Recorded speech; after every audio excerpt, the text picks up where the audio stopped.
comes on.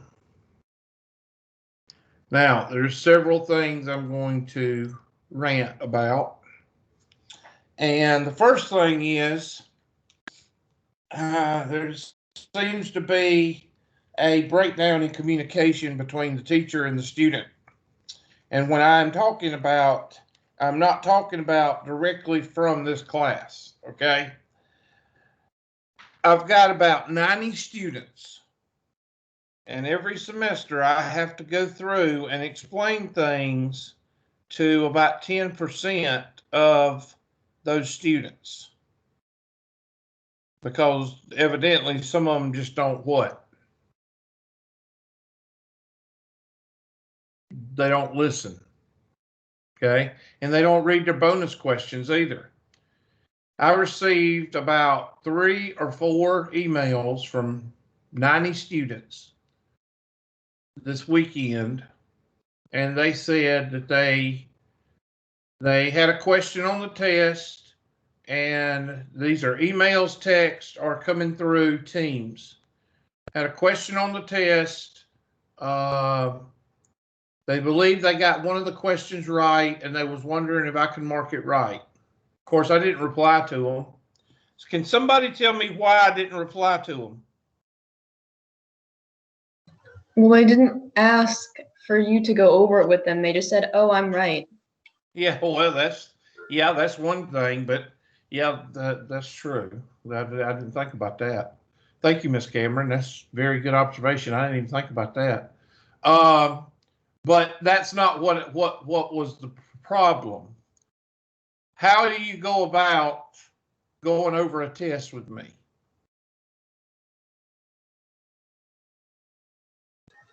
Don't we see you after class? Exactly. Okay. If you have a question about a test, all you have to do, I don't think, and I don't know who they were because I didn't even look at their names. Okay. They didn't say anything about meeting me after class. Okay, that was the biggest problem because that's what you're supposed to do. Okay, and I'm going to forget if you email me. Oh, hold on, Miss White's not getting in. Hold on just a second. Miss White, did she get in? Miss White, are you in?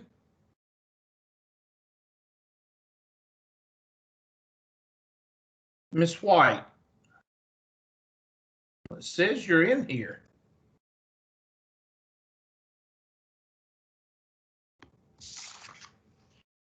It says you're in the class.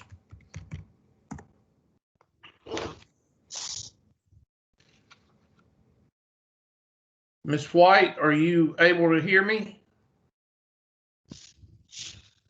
That's unusual.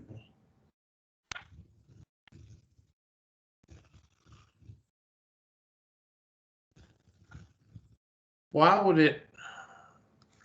I wish she would say something. Miss White, are you in the class?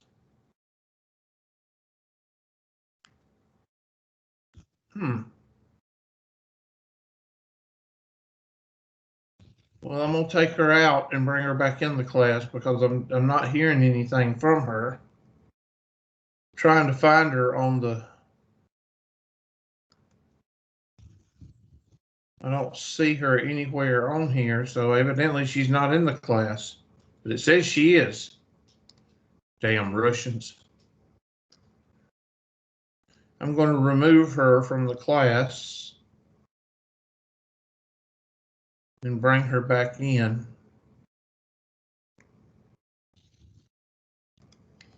Sorry about that, folks. I got to make sure everybody's able to come into the class.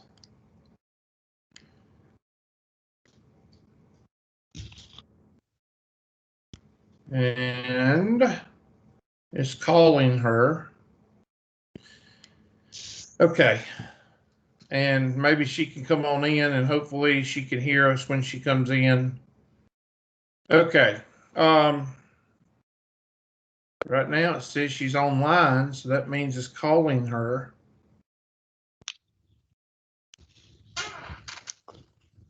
Okay. Anyway, even the bonus question on the test says, if you have a challenge question on the test, how should you take care of it or whatever? And it says, meet with Hubert after class. So at the beginning of class, all you have to do is either raise your hand or just speak out or just send me a message through the chat that says, or just wait till after class and say, Hubert, before you go, can you, and she's not able to get in. I don't see Miss White anywhere. Let me try it one more time. Can I meet you after class? That's all it takes. Because that way, I'm already online and you're already online, and all I have to do is switch over to the individual chat and we can look at the test. And I won't have to reply, and I won't have to try to remember your name and all that. So try to remember that's what you're supposed to do when you want to go over a test question. Okay. The second thing is, again, I'm not talking precise. There's Miss White. Miss White, are you here? Miss White, are you here? Hello, Miss White. Well, it says she's in the classroom, so hopefully she's here. Miss White, if you are here, say something for us or chat with us. Hopefully you're in the room. I still don't see her, but Miss White, are you here? Maybe she'll chat, but it says she's in the room. Her microphone is muted. So anyway, so that's the first rant. The second rant, again, I'm not talking about anybody particular in this room. I'm talking about 5 or 6 people out of the 90 that I have. I've got 6 classes and about 90 students. I think it's 88 or 90.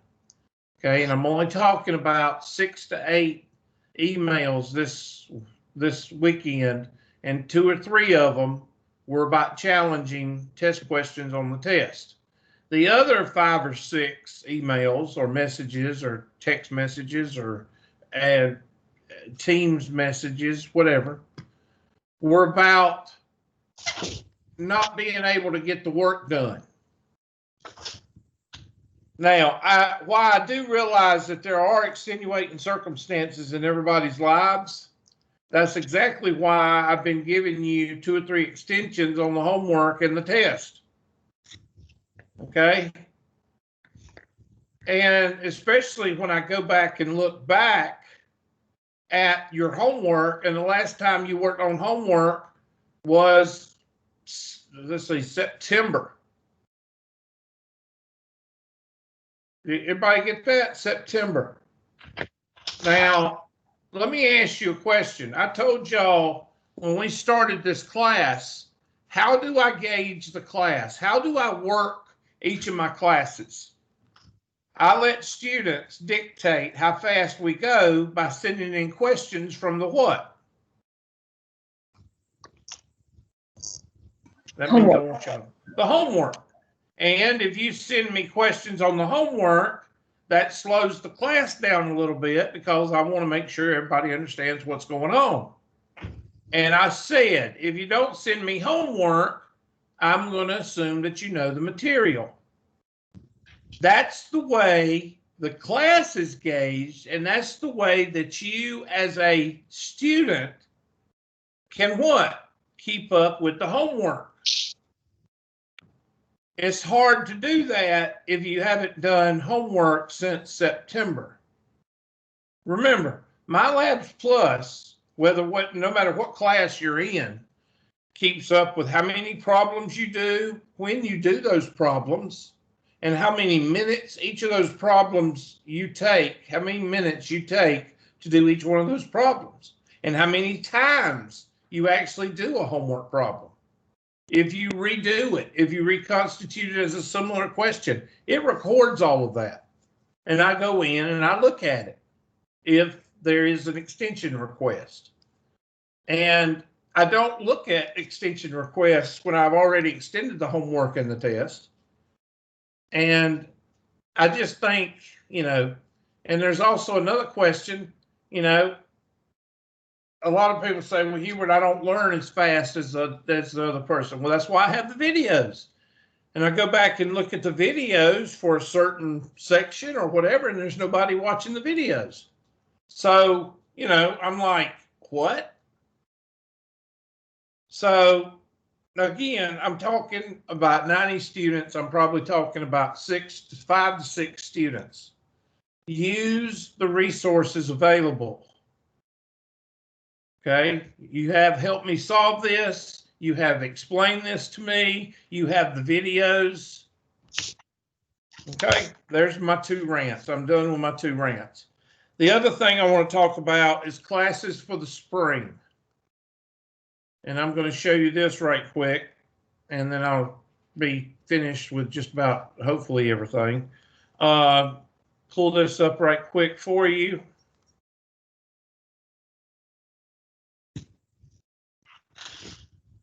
Spring classes. Now, some of y'all it won't affect because you may not be taking another 120 class. So this is 120, so there's no sense in taking it over. This might be the class you might be interested in for next semester. Math 103. A lot of students that take Math 120 are either nursing students or art students or students that don't need a bunch of calculuses or maths or whatever the case may be. And you might have to have 2 maths. And usually students take Math 120 and then they take Math 103. So I am teaching Math 103. And the good thing about taking 103 after you take Math 120 is the first and second unit in Math 120 is the first and second unit that I teach in 103. So you can actually take 103 and you've already take your notebook from 120 and do the first 2 units. So that's a little, I just wanted to mention that. If you're interested in taking Math 103, it's in the same format that we're doing here, synchro, which means that I don't meet with you on Monday and Tuesday. Or Monday, well, in this class, in this case, Tuesday. This one is strictly on the teams. That's why I don't have it. It has a day and a time, but you don't have to go to the classroom. Okay, so that's predominantly what I teach anyway. Just wanted to show you that, and that'll be it there. Anybody got a question about classes? Hopefully you've seen your advisor, and by now you should have seen your advisor. Hopefully, or you've got a date set, one of the 2. Miss White, you still in here? Well, at least she's showing up down at the bottom now. I hope she's in here. All right. And I think she is. I just heard something pop from her microphone. Okay, and one other thing is on the homework. Oh, I've already explained the homework, so we might as well just go ahead and get started. Okay, so let's go to the PowerPoint. Oh, the homework. Yeah, there is some homework. Somebody sent in. There's a couple of questions. I think we've already covered it in here. I just want to make sure. 120. And there was 2 questions. These from the other class, but I wanted to say, I think we've already covered them.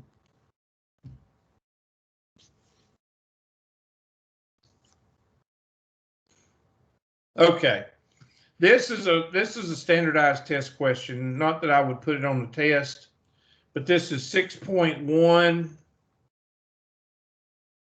6.125 in the book, number 8 online. And it says, suppose a life insurance company sells a $230,000 life insurance policy, and that $230,000 life insurance policy is for a 24-year-old female, and that 24-year-old female has a certain probability of living or dying, and they'll probably put that in there somewhere. All right, it says, and this is what I do, I just form a table.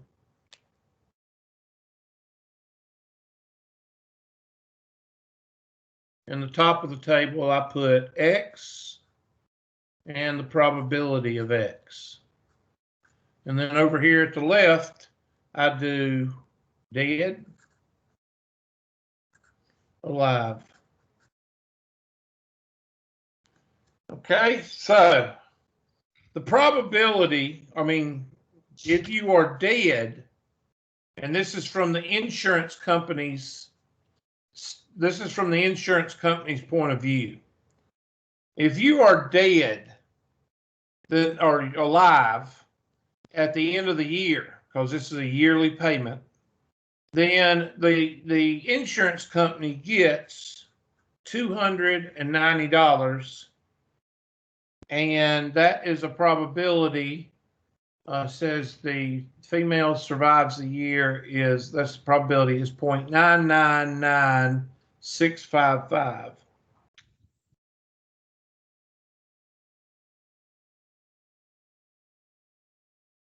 Okay, so as far as the insurance company goes, what happens if you die? And what is the probability of dying? So I want somebody to answer those two questions. If you're the insurance company, what does it mean financially if you die? And what is the probability of you dying? Anybody want to answer it? Oh, come on, you should be able to answer the probability. That's the compliment. Okay, I guess nobody knows. So I'm going to take the pink marker and I'm going to do the complement of 0.999655 to 1. That would be 0.0000345. Can somebody check that for me with the calculator? Because I don't have my calculator pulled up.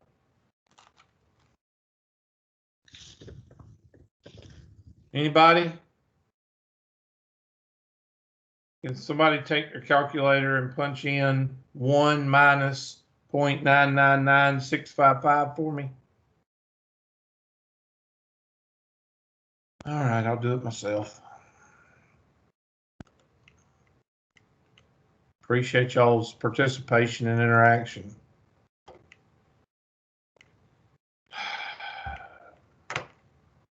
One minus 0.999655. 0.000345. Yeah, Hubert, you're right. Thank you, class. Appreciate it.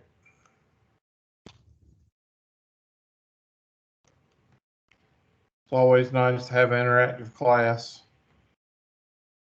Mm-hmm. Did I hear a grunt there? Appreciate it. Y'all talked to me at the beginning of class. Y'all get mad because I was bitching a little bit. I'm sorry. I don't mean to bitch, but I think sometimes I have a right to.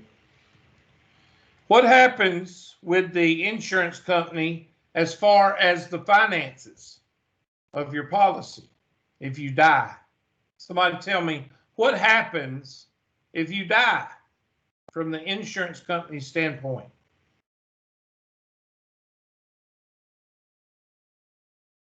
Well, Hubert, you get money, don't you? Yeah, that's right, class, you do.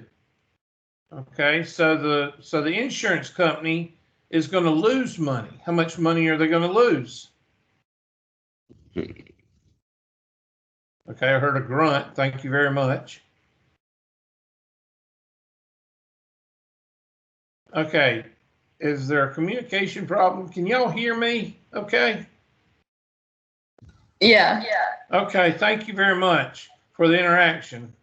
Miss Cameron, I don't know what I'd do without you. I really don't. I tried.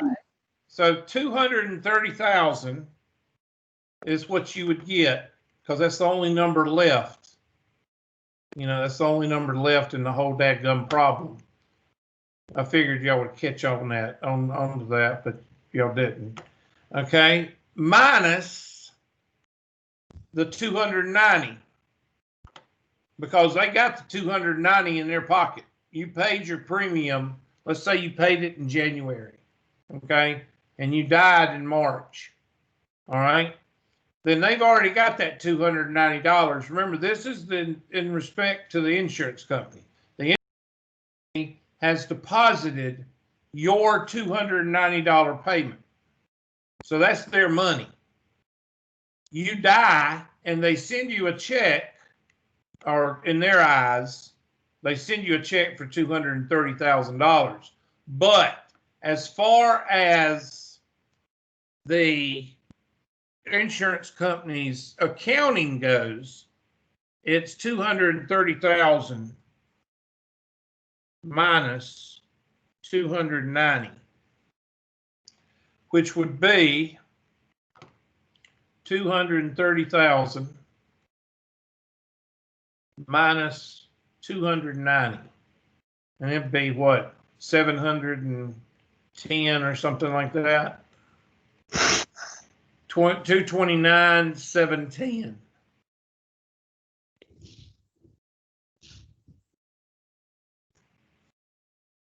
Okay, so now you've got your X and P of X. This is a probability distribution. This is just like the problem we did the other day, like 0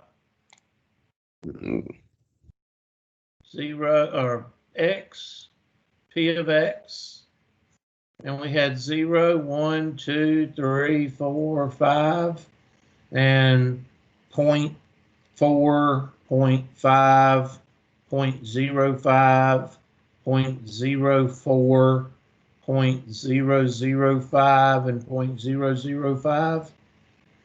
Okay, and what did we do when we wanted to find the mean? The summation of X times what? P of X, sorry. Yeah, Hubert, move the calculator. Okay, thank you, class. All right, so this is the problem we did the other day, and we found the mean and the standard deviation, which I'm not going to write that formula down because we don't need it for this. With this problem, expected value is the same as the mean. So basically, in this case, the expected value is equal to the mean, which is equal to the summation of X times P of X. Okay, so now that I've told you how to do the problem, take a minute and go ahead and do X times P of X and add them up. I'm going to do it on the Excel spreadsheet so you can see it.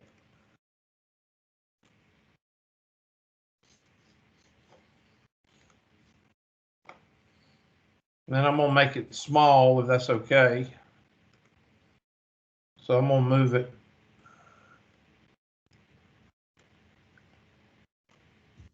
so I can see the numbers.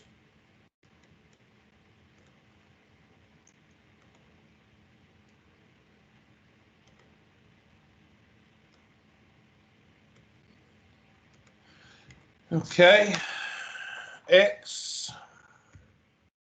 and P of X.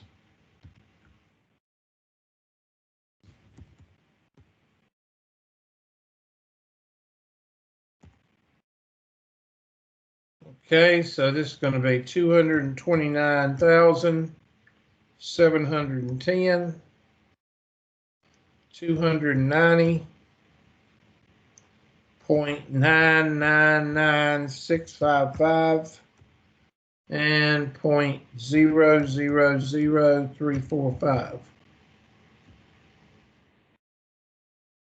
So I'm going to make a column right here called x times p of x.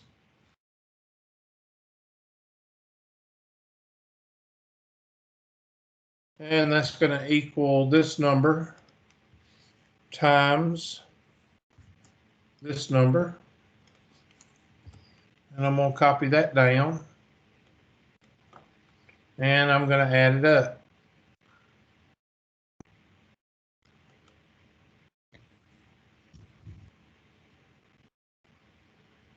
Oh, that's going to be a negative. Why is that going to be a negative? I forgot to add that. Somebody tell me why that's going to be a negative.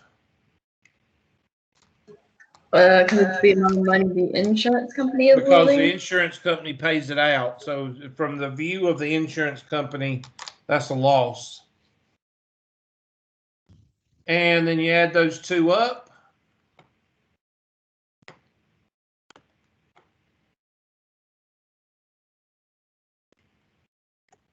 And that's the expected value. Thought it would be lower than that. But you're talking about big money with 200 and something thousand. But I thought it would be less than that. I thought it would be like $10.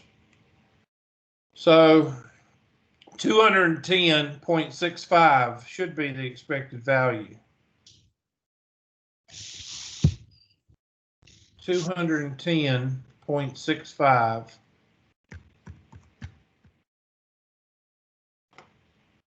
And that's it. Usually it's a little bit lower than that. Which of the following interpretations of the expected value is correct? Well, we know it's going to be positive, and we know it's from the insurance company. So a positive from the insurance company perspective means a profit. And that's what each one says. 210, it looks like to me it would be this one. We could divide it by 12. And I don't know what that is, divided by 12. Let me pull up the handy dandy Excel spreadsheet again. Where did it go? There it is. I'm going to divide it by 12 and see if they want it divided by 12. That's equals this divided by 12. 17, but I didn't see that as an answer, so I think it'll be, I'm safe to say, I think it would be A. But I'm still looking over just to see if there's any other possible. That's it. Now, I for one, don't really care about putting a question like this on the test, but it could be a standardized test question. And I showed you how to use the Excel spreadsheet. So when you're watching the videos, for those people that I told about at the beginning of the class, and not only in this class, but in other classes, take the video, rewind it several times. That's the whole point about having a video, is if you have a concept that you don't understand, you rewind it. Okay? Whether it be how to use a calculator or whether it be how to do this life insurance problem. That's the whole point of having videos. Okay, so that's that. All right. Next, I'm going to leave that marked as unread over it with the other class. And this question. This question is 6.131/10. Ms. Scruggs, do you have a question? No. Oh, I thought I saw your hand up. Okay, this problem is the same as now. I don't like this problem because they change horses in midstream, but I'll tell you what to do on it, okay? Here, if you notice, they don't give you a grand prize cash amount. So the way that you do this problem, and I'm going to tell you I don't like it, but this is the way you do it. You draw a table just like they got it right here.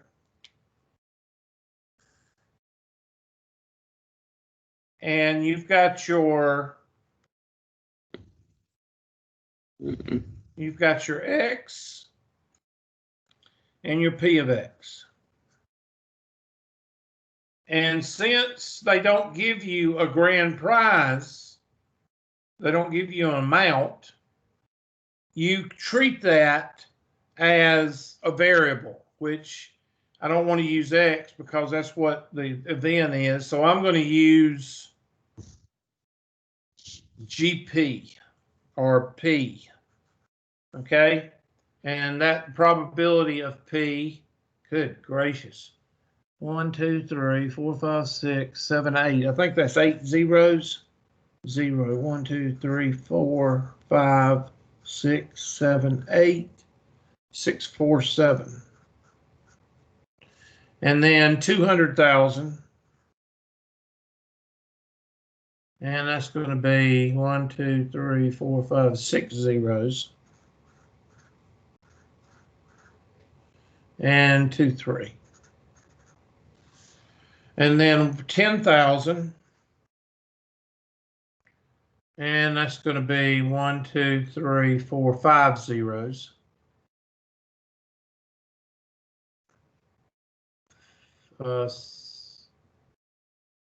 17, 14. And $100. 3 zeros.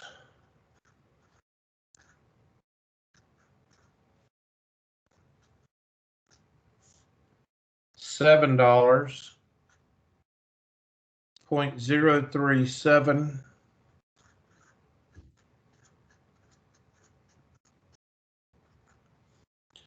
$4, $3, and $0. And that's going to be 0.00799 and 0.01275547 and 0.97534066253. Now, we all know that we're going to add these up to find the mean, okay? But you're going to have an X in there, all right? So that P, I'm going to go ahead, I'll tell you what I'm going to do. I'm going to go ahead and put this in the Excel spreadsheet. And I'm going to show you how I think they want you to do this problem. Now, they say if the grand prize is 16 million, find and interpret the expected cash prize. If a ticket costs $1, what is your expected profit from one ticket? Okay, so we'll get to that in just a minute. But they give you 16 million. You can take that 16 million and you can put it in for P.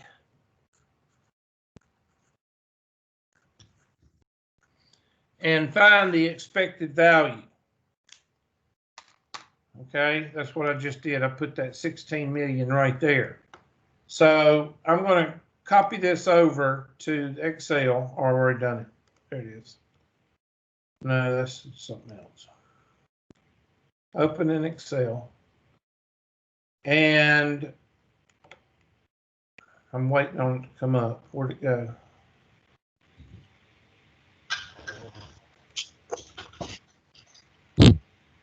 Oh, there it is.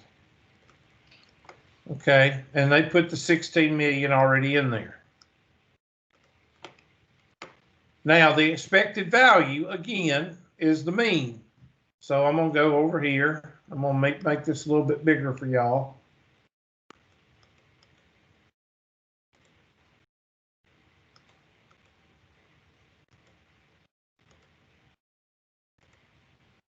And I'm gonna expand this a little bit. And I'm gonna go right here and I'm gonna say X times P of X. X times P of X. Okay, we're finding the mean, just like I told you in the last problem. So if you're watching this video, just rewind this several times. And equals this times this. And copy that down. And what are we going to do with all those numbers? What are we going to do with them? Add them. Add them up. Thank you for the interaction. I appreciate that. I'm going to start giving bonus points on tests for interaction during class. What do y'all think? That would be. No, Miss Cameron says, yeah. The rest of y'all would say that sucks. So add that up.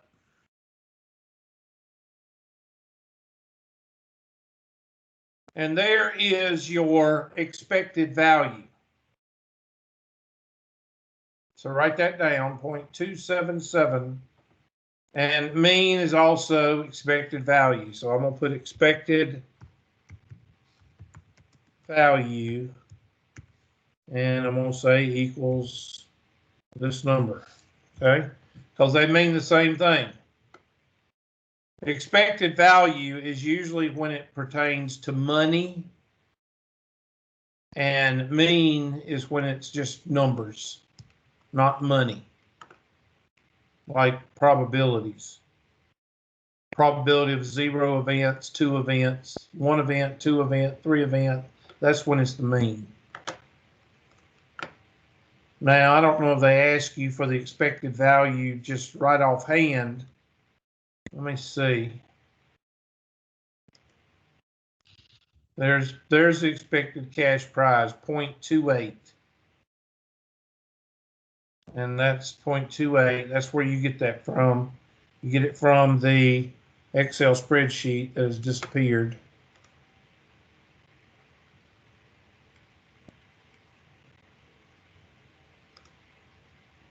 Well, I thought I just did it. Oh, come on.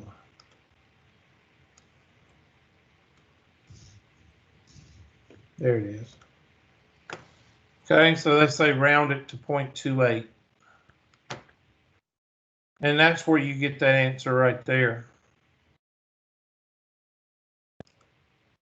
0.28. And as in the insurance question, it says, on average, you will win 0.28 per lottery ticket because it says $1 right there.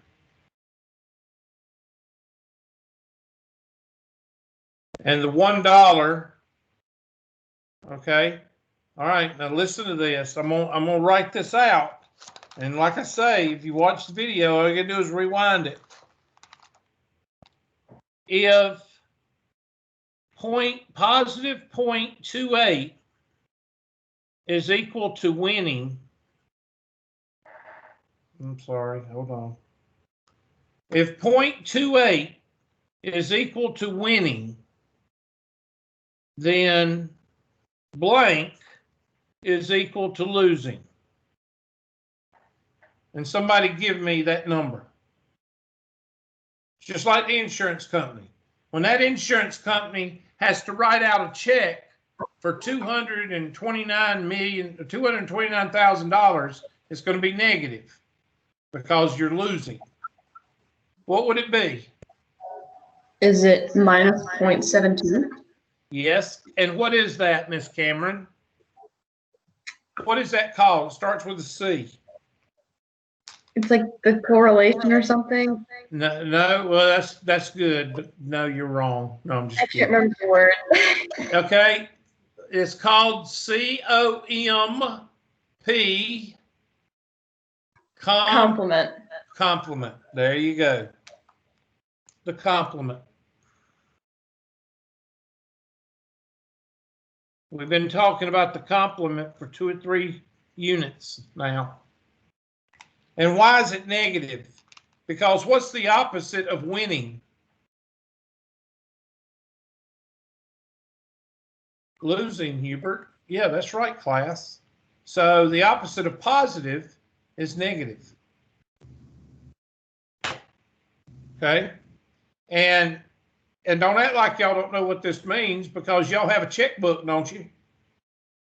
What happens if you are overdrawn $500? How do you show that in a checkbook?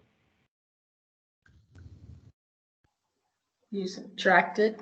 You negative $500. So don't act like you don't know what a negative is pertaining to a positive. You win 28 cents, you lose 72 cents. When you buy a $1 ticket, 28% of that ticket is winnable. Now that means $3 or above. 72 cents is losable. In other words, you're going to lose pretty much 72 cents of every dollar if you play this raffle or lottery or whatever you play in here. And that's how you do that problem. To the nearest million, how much should the grand prize be so that you can expect a profit? Well, a profit would be, that 51 cents out of a dollar. That technically would be a profit. And you would have to set this equal to P and do the algebra. So that means that I would, and I'm just going to show you this, that means that you would take all of this right here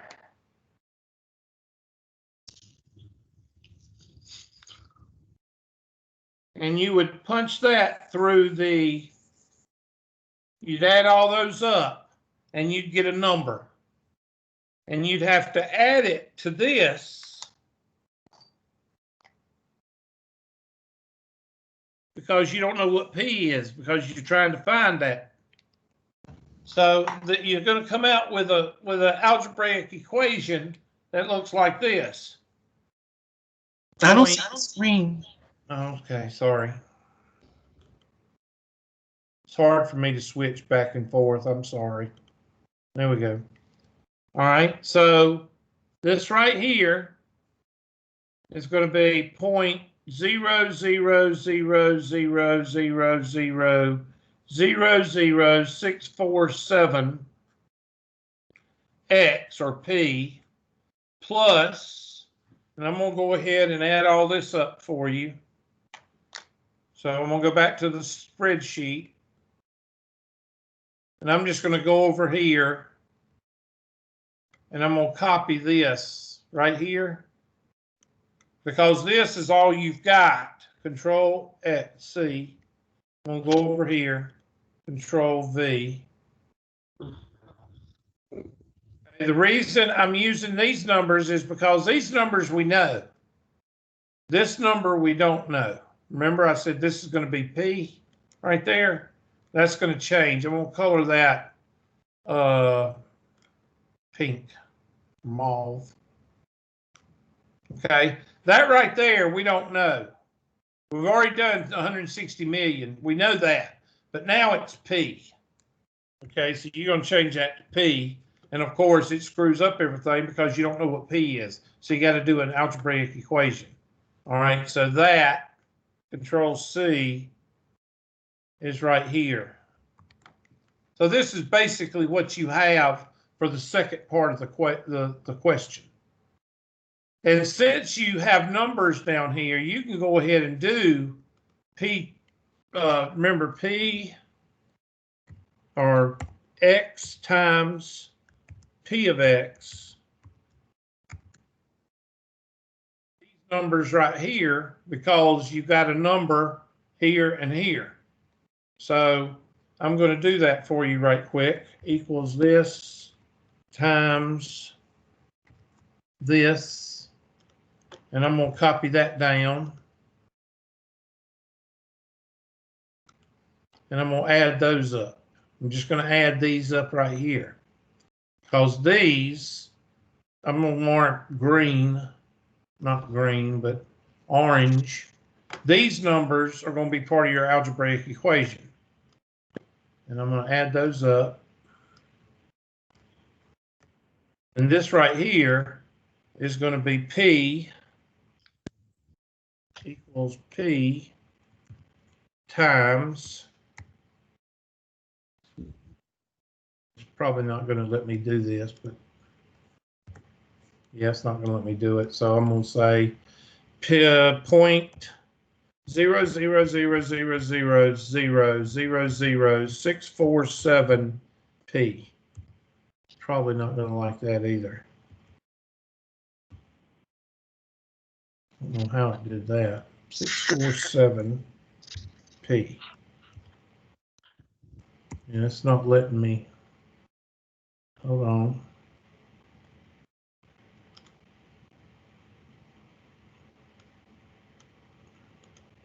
I'm trying to get it to put a P there. That's what I'm trying to get it to do, and it won't do it because it's got to have a number with it. I mean, it won't do it algebraically, so I'm just going to put nothing there. So I'm sorry, and it's not cooperating. So let me just don't save. Just go away. Just delete. There. Okay, so there is the number in orange, the summation in orange right here. So I'm going to take that number and go back to my equation right here. And there's my 0.00647 P plus that number right there. 0.174354853. There is your algebraic equation. And that's why I don't care too much for this problem, because this is a lot of work for no reason. 0.00080,647 P, that's that, because we don't know what jackpot it is, plus the yellow part, which I multiplied this times this and added all those up. That's that number right there. So you could actually highlight this yellow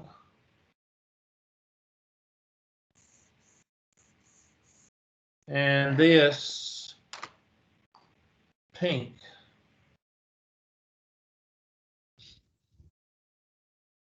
Because this is there and all of this is there. Now you might have to go back to the video and rewind this just to see, what I did. But I basically, since we do not, in the question, it says right here, to the nearest million, how much should the grand prize be? So that you might as well say that's what we're trying to find. So that's why I put a P right there. Okay, how much should the grand prize be? Blah, blah, blah, blah, blah. Okay, so, and that's what we do. Now, they're going to, and I'll show you, let me get there. We've already done part A. I want part B. Let's see, where's part B? There we go. To the nearest million, and that's where they're going to put in the X. The expected profit is 0. This means that M minus 1 is equal to 0. Use this equation we're going to in just a second. Okay. And here's what they've done. See that G right there? I've got P. That's P right there. All right.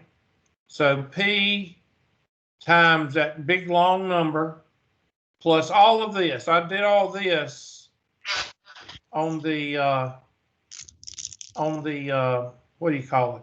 The spreadsheet. All right. Now notice what they did right here. They said mu minus 1. Okay, that's the formula they give us right there. Mu minus 1. So I'm going to take all of this and I'm going to minus 1. That's what they did right there. See? Minus 1. So I'm going to take my formula right here and I'm going to put a minus 1 right here. Because this right here is mu, is the average. But I don't know what the grand prize is. So that's why I got a P in there. So this minus 0.17435 minus 1. I need to do that on a calculator. So that's going to be, let me go over here. 0.17435. 1 minus, I need to 1 minus it. I'm sorry. 1 minus, minus 1. I'm sorry. 0.17435 4853 minus 1. And that's going to give us a final equation of 0.0000000647 P. They use G for grand prize. We use P for prize. Minus 0.8256. 0.8256. 45147.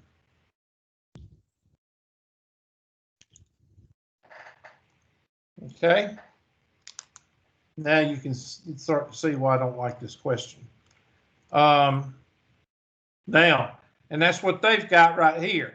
They've got mu minus 1 is equal to, there's your P right there. They use $G, we use P, times that big long number, that's what we've got, plus or minus, or that'd be plus or minus is minus. They got 0.79, I got 0.825.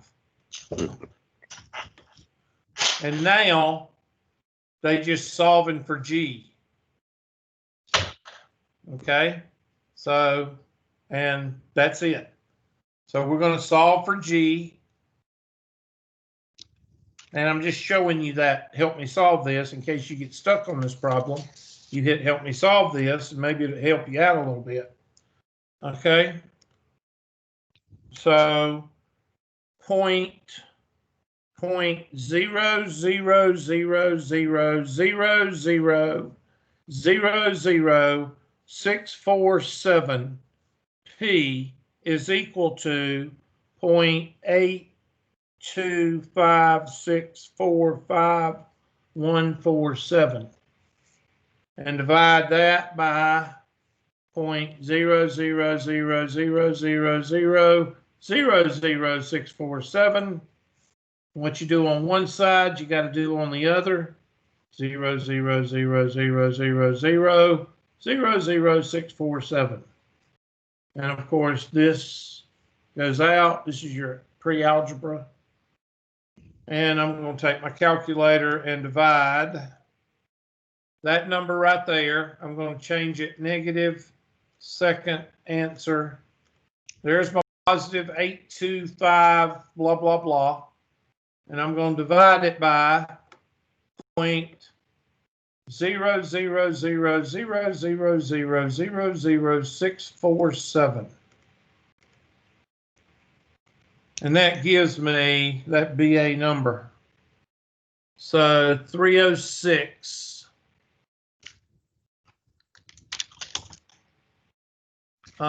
611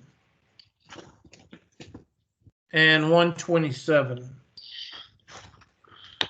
So 128 million. P is equal to 128 million. That's what I think the answer is.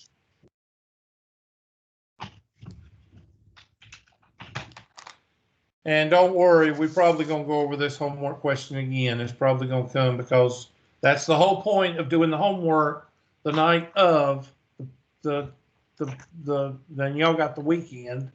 But if you do the homework right after we do this, then I can go over it Monday or Tuesday, and it will be, fresh on your mind. So I'm going to punch in 128 million and pray, because this is a yucky question. I'll be the first one to tell you that. 128 million. And it says to the nearest million. So I don't know if they want me to put all the zeros in. I'll put all the zeros in, but I don't think they want all the zeros. But they might. And check answer. And you got it correct. Oh my God.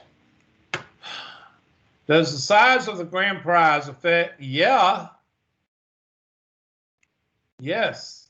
The size of the grand prize affects your chance of winning. If you got a lottery for $5, yes, you're gonna have a better chance at winning $5 than you are 128 million. So yes, it does have an effect. Of course, this says no, but it does. Because your chance of winning is determined by the properties of the lottery, not the payout. So I don't agree with that at all. I know I win a $5 lottery versus 128 million. You play scratch off lottery, you're going to win a scratch off a whole lot quicker than you're going to win the grand prize of 150 million. So I disagree with that statement. Okay, but you go ahead and put no, because the chance of winning is determined by the lottery, not the payoffs. Just write that, put that down for the answer. So we got everything right except for that final Philadelphia lawyer question.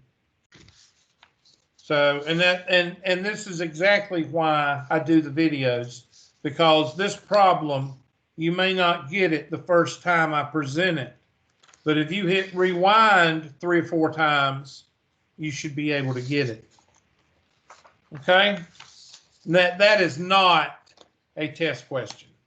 Okay? This is not a test question, and it's probably not even a standardized test question. Okay, now that takes up that's 2 questions that we did, and that second one was lengthy. So let me go ahead and mark that unread, because I'm going to go over it for my other class. Okay, they're both marked unread. Okay, good. And I didn't receive any questions from this class, so I don't know if y'all have done all the homework or not, but see, that tells me, since we've already covered 6.1, that tells me that y'all know the material. So try to send me some questions for Tuesday, because right now, if I don't get any questions Tuesday, that means that y'all know the material, and we're going to move on. But I'm moving on right now to 6.1.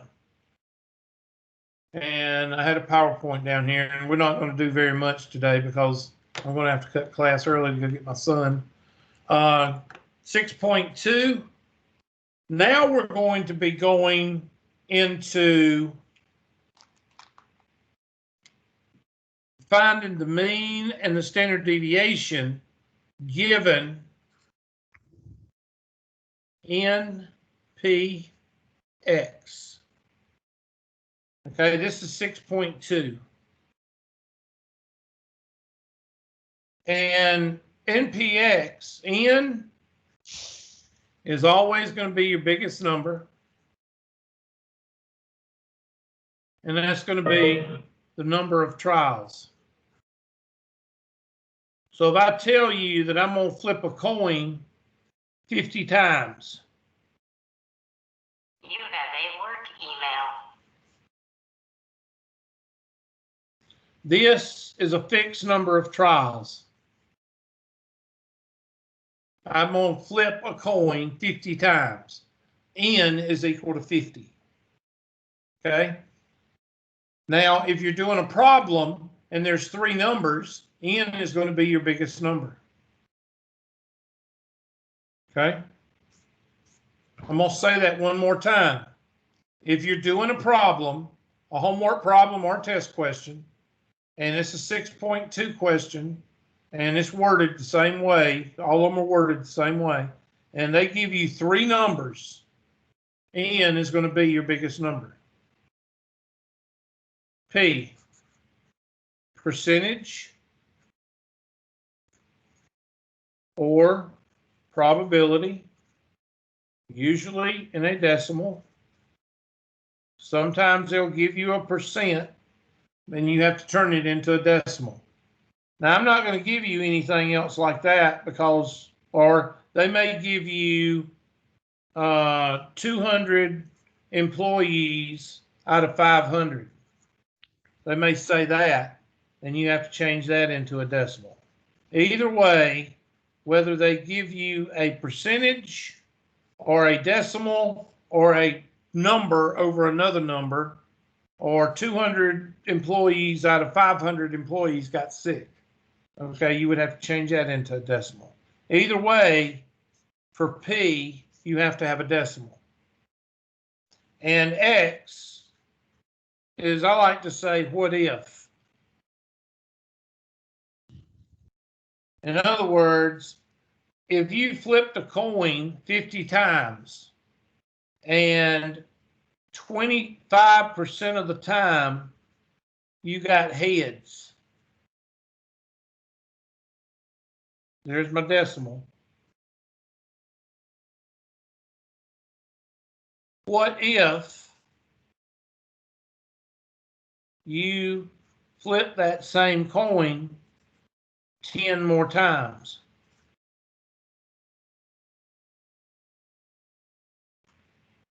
What would the probability be of heads? Okay, so X is always going to be your smaller number compared to 50. Now, this is probability. Probability of what if? And there is the what if right there, X. Now, the good thing about this is I'm going to show you how to do this on the calculator. Remember me telling you that this 6.1, 6.2, 7.1, and 7.2, this is going to be the easiest test for you because most of it's done on the calculator. So, and I'll show you how to do that. I'm not going to show it today, but we'll do it probably Tuesday. And the second part of 6.2, we're going to be using NPQ to find the mean and the standard deviation. And we will be doing that by the mean is equal to N times P, and the standard deviation is equal to the square root of NPQ. And of course, Q is equal to 1 minus P. Q is the complement of P. So why am I showing you all this before we do the slides? Because if you take the slides and you narrow the slides down, you're basically going to have 3 formulas. One is NPX, and that's calculating the probability. The other is the mean. and the other is the standard deviation.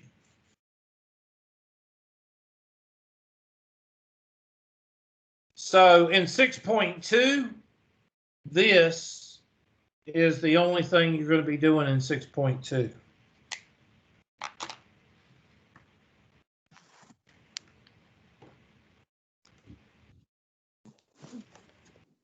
And that's what we're talking about here. The experiment is performed a fixed number of trials. This is called a binomial probability experiment. A binomial means two outcomes, heads or tails. And that's what it says right here. There are two mutually exclusive outcomes. Somebody tell me what happens if you don't get tails on a coin?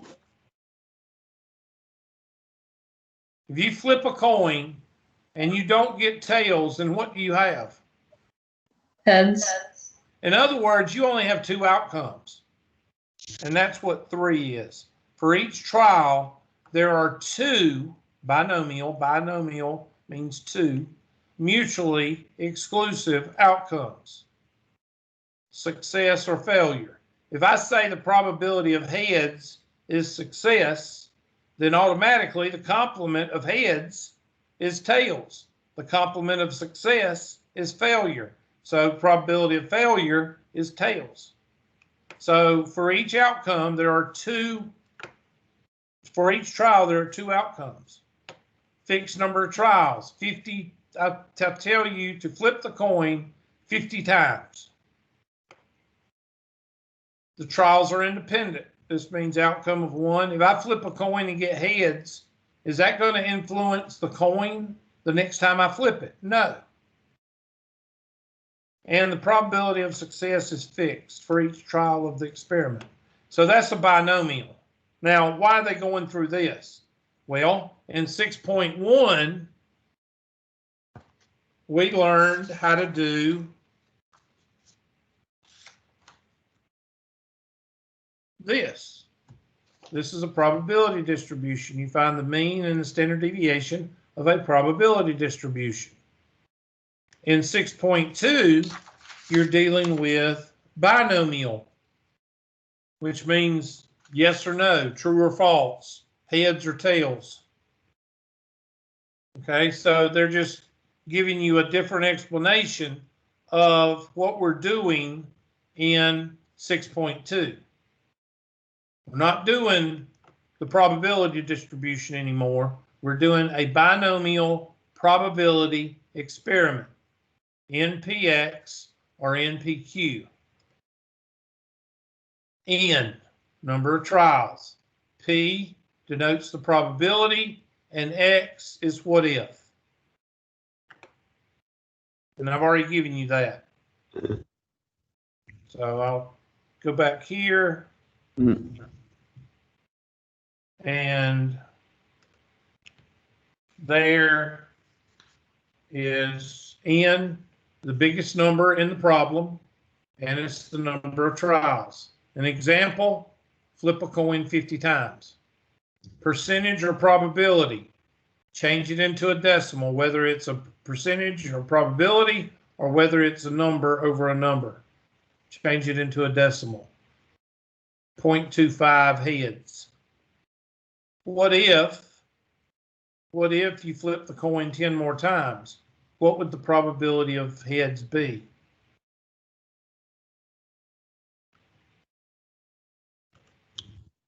Still 0.5. Oh, well, that, you're not supposed to answer that. That's the answer you're supposed to get. I'm just being, no, you don't have to answer that. Okay. Oh, okay. Thank you for the interaction, though. It's always good to have interaction. Interaction makes, communication is key, no matter what. Always remember that. Whether you're in a job, a relationship, communication, it really helps. So here, a player rolls a fair die 10 times. The number of X's of 7s recorded, blah, blah, blah. The largest, okay, these are examples, I'm sorry. Which of the following are binomial experiments? A player rolls a pair of die 10 times. the number X of 7's rolls is recorded. That is a binomial experiment, okay? Because either 7's going to pop up or it's not going to pop up, okay? Either you're going to get 7 or you're not going to get 7. There's the binomial. And it rolls a fixed number of times. The 11 largest airlines has on-time percentage of 84.7. Well, that's good. That's a percentage, so that would be 0.847. In November, according to the air travel blah, in order to assess reasons for delay, an official with the FFA randomly selects flights until she finds 10 that were not on time. The number of flights X that needs to be selected is recorded. This is not a binomial experiment because there is not a fixed number of trials. Okay. 50 planes were recorded for their on-time departure. That would be a fixed number of trials. She just went through and picked 10 that were not on time. That's not a fixed number. That's X. Okay. We don't have an N here. Out of 50 flights, remember, N is always going to be your biggest number. There is no big number here. You got a small number and you got a percentage. You don't have a big number. Okay. The 11 largest airlines. Well, that's airlines. That's not flights. Okay. So there's not a fixed number of trials. In a class of 30 students, 55 are female. Okay. So far we got a class of 30 and 55 are female. The instructor randomly selects 4 students. The number of X of females selected is recorded. These trials are not independent. Why? Because it doesn't say whether she put the 4 students back. I don't think she did. So in other words, the instructor randomly selects 4 students. Okay, after she selects those 4 students, does she put them back into the 30? Sounds like she does, because it doesn't say with or without replacement. So the number of trials are not independent. Okay. I'm not going to ask you these type of questions, but they're just giving you 3 examples of binomial experiment and what 3 examples, what is a binomial experiment, what is not. According to air travel, the 11 largest carrier times has an on-time percentage of 79%. In May, suppose that 4 flights, we're going to stop right there because I don't want to get too far into this. Let's go ahead and stop because I want to cover 6.2. I want to start it fresh Tuesday. Okay. And I know some of y'all, and I don't know where that came from.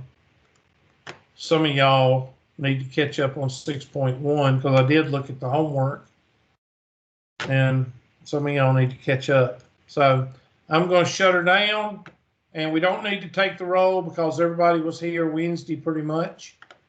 And I'm going to shut this down and y'all have a good weekend.